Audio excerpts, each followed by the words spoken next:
सभी हमारे माननीय अतिथियों का हम हृदय से अभिनंदन, स्वागत, वंदन करते हैं। धन्यवाद Dwivedi ji.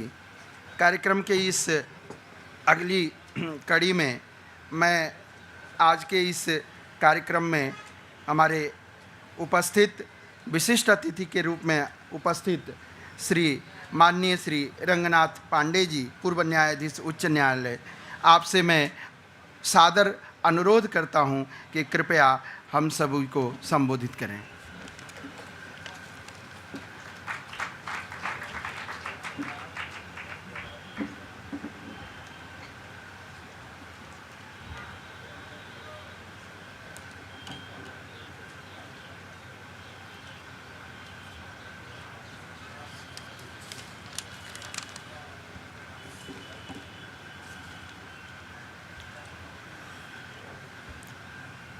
मंचासीन विद्वज्जन doctor Dwivedi ji, professor doctor Vachaspati Mishra ji, माननीय मंत्री जी तथा श्री त्रिपाठी जी, सर्वप्रथम मैं मंत्री ट्रस्ट को इसलिए बधाई देना चाहता हूं कि इतना सुंदर कार्यक्रम और एक समसामयिक कार्यक्रम इन लोगों ने आयोजित किया। इसके लिए बहुत बहुत बधाई और बहुत बहुत धन्यवाद। माननीय मंत्री जी से आज मेरी काफ़ी दिन बाद मुलाकात हो रही है। मैं आपकी सरकार में भी रहा, तो आज मेरे लिए बड़ा सुखद क्षण है कि माननीय मंत्री जी से भी मुलाकात हुई। और एक संजोग है कि हम लोग एक ही जनपद के रहने वाले हैं, प्रतापगढ़ से मैं भी हूँ और माननीय मंत्री जी भी हैं, तो ये संजोग ही है। और ये कार्यक्रम जो क्षेत्रीय वैदिक कार्यक्रम ही है, देखिए वेद हमारी सभ्यता के विकास के लिए मूल तत्व हैं। वेदों से ही हमारा विकास हुआ, वेद ही हमारे जो हमको रास्ता दिखाते रहे हैं। कहा भी गया है कि वेद स्मृति सदाचार स्वस्थ च प्रियमात्मनः एतत् चतुर्विधं प्राहु साक्षात धर्म से लक्ष्मण। तो धर्म क्या है? धर्म हमारे जीने का एक माध्यम है। तो इस तरह से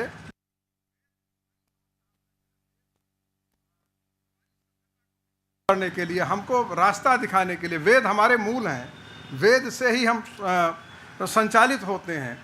इसलिए मैं आज यहाँ उपस्थित वेद के सारे विद्वानों तथा बालकों का हृदय से धन्यवाद और उनका अभिनंदन वंदन करते हैं कि इस अवसर पर ये हनुमान मंदिर ट्रस्ट ने मुझे यहाँ आहूत करके बहुत मेरे ऊपर बड़ी कृतज्ञता की है। मैं इस ट्रस्ट का विशेष रूप से आभारी हूँ। और इस कार्यक्रम के संयोजक डॉक्टर द्विवेदी जी तथा श्री दिवाकर त्रिपाठी जी और अध्यक्ष श्री सदाकांत जी का भी मैं विशेष रूप से आभारी हूं कि जिन्होंने इस कार्यक्रम को आयोजित कराया। और ये कार्यक्रम आयोजित ही नहीं कराया, इतने सुंदर ढंग से, और अपनी मूल संस्कृत को भी इन्होंने आगे बढ़ाने का जो कार्य किया है, इसके लिए वो अवश्य ये लोग बधाई के पात्र हैं। मित्रों, मैं वेद का विद्यार्थी नहीं हूँ यद्यपि, और न बहुत ज़्यादा मुझे इस विधा का ज्ञान है। मैं तो कानून का विद्यार्थी रहा और उस तरह से अपनी एक परंपरा के साथ अपना एक पूरी सेवा काल पूरा किया है। लेकिन जहाँ तक मेरा मानना है कि देखिए, हम सनातन धर्मावलंबी लोग हैं, सनातन धर्म है, और आप जितने भी देखते हैं वो सब पंथ हैं।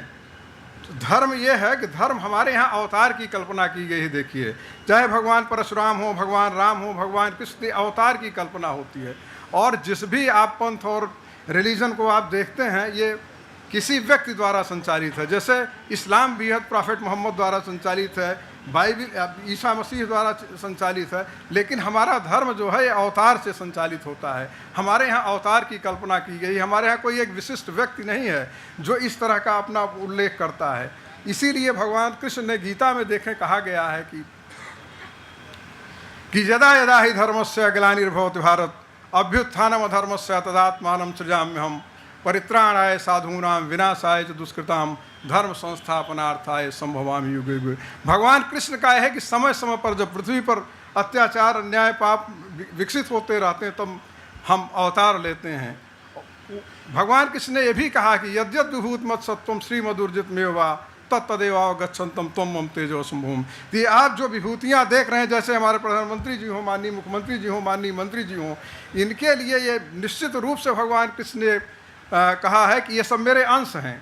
ये इस तरह का प्रादुर्भाव या इस तरह का व्यक्तित्व तो तभी होता है जो सनातन धर्म की रक्षा के लिए और सनातन धर्म के कल्याण के लिए, जब भी इस धरती पर अन्याय, अत्याचार और पाप बढ़ता है तो अवतार के रूप में धरती के कल्याण के लिए, जनमानस के कल्याण के लिए ये सब कार्य अवतरित होते हैं। मित्रों, जहाँ तक हमारे यहाँ अवतार की कल्पना का आप देख लेंगे, इस कार्यक्रम में मैं देख रहा था कि अयोध्या का भी वर्णन किया गया है। तो अयोध्या देखें, किसी भी कार्यक्रम में चूँकि हम लोग अवधवासी हैं तो अयोध्या की चर्चा न हो तो ये संभव नहीं है। अयोध्या से मतलब भगवान राम से है। भगवान राम का मतलब अयोध्या से ही नहीं, पूरे देश से है। भगवान राम हमारे रोम रोम में संचालित होते हैं। और आप देखें, जन्म में भी राम राम और अंत समय में भी राम राम होता है। तो इसलिए भगवान राम हमारे जीवन के आदर्श हैं। तो इसलिए आप देखें, भगवान कृष्ण ने भी कहा है कि अगर हम शस्त्रधारियों में राम हैं, राम की कल्पना इस तरह से की गई है कि राम ही हमारे देश के और मर्यादा पुरुषोत्तम। मर्यादा पुरुषोत्तम हम क्यों कहते हैं?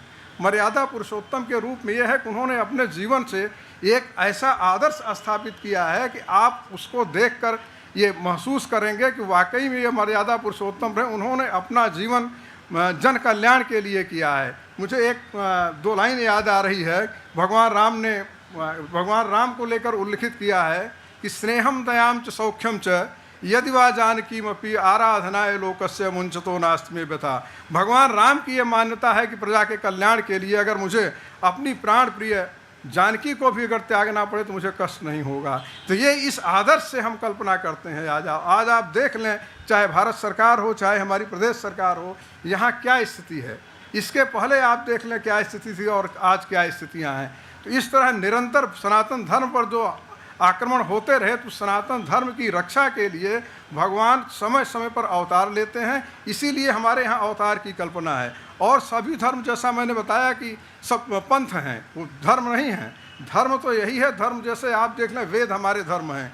वेद एक धर्म के रूप है। धर्म माने होता है नियम कानून, जिसे आप कहते हैं, वो धर्म से ही संचालित होते हैं। देखिए, तो इसलिए वेदों से ही हम लोग आगे बढ़े। वेद स्मृति जो भी मीमांसा वगैरह अपना सब चीज़ें चलती रही, तो उनका संचालन जो है वेद हुआ। वेद से देखिए समय समय पर स्मृतियाँ बनाई गई, तमाम उपनिषद बनाए गए। उसके बाद आज देखें, आज के युग में संविधान है।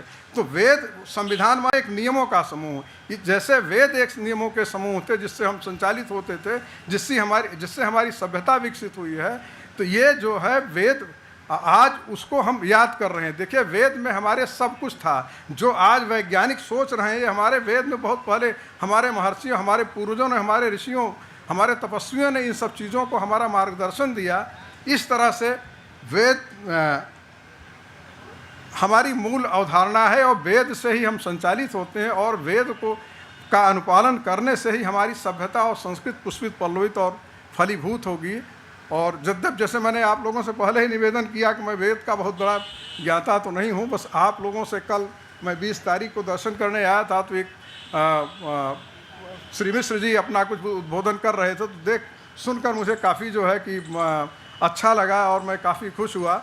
मैंने सोचा कि चलिए देखिए, मैं शनिवार को बाबा का दर्शन करने आता हूँ, तो इसी बहाने एक विद्वान का सानिध्य भी मुझे प्राप्त हुआ।